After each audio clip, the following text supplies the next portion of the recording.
ખબરોમાં બન્યા રહેવા માટે બેલ આઇકોન દબાવો અને એબીપી અસ્મિતાને સબસ્ક્રાઇબ કરો। બનાસકાંઠાના 24 ગોળ ઠાકોર સમાજે સમાજમાં ઘર કરી ગયેલા જૂના રૂઢિ રિવાજો અને અંધશ્રદ્ધા દૂર કરવા કેટલાક મહત્વના નિર્ણયો લીધા।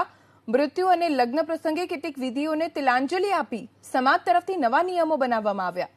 મૃત્યુના પ્રસંગે કફન પ્રથમ બંધ કરવાનો નિર્ણય કરાયો।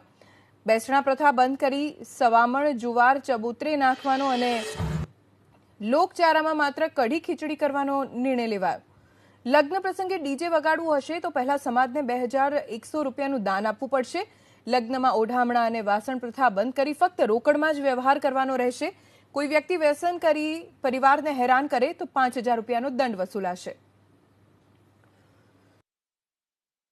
બંધારણમાં જુઓ, એક તો પહેલો મુદ્દો છે મોતનો પ્રસંગ, બીજો મુદ્દો છે આપણે ડીજેનો, ત્રીજો મુદ્દો છે વાસણ પ્રથા બંધ, સ્વતંત્ર રોકડું કરવું જેને કરવું હોય, અને બેનને 50 રૂપિયા લે તો 100 રૂપિયા આપી દેવાના, અને ઓઢમણા પ્રથા પણ બંધ કરી લીધી। બાકી ડીજેમાં જે આ ખોટા ધમાલીઓ થતી, પછી ખોટા પૈસા બગાડતા અને ખોટા ખર્ચા પડતા એ ન પડે એ માટે અમારી 24 ભેગી થઈ અને એનો બંદોબસ્ત કર્યો કે ભાઈ જે ડીજે વગાડે એના દાન પેટે 2100 રૂપિયા લેવા।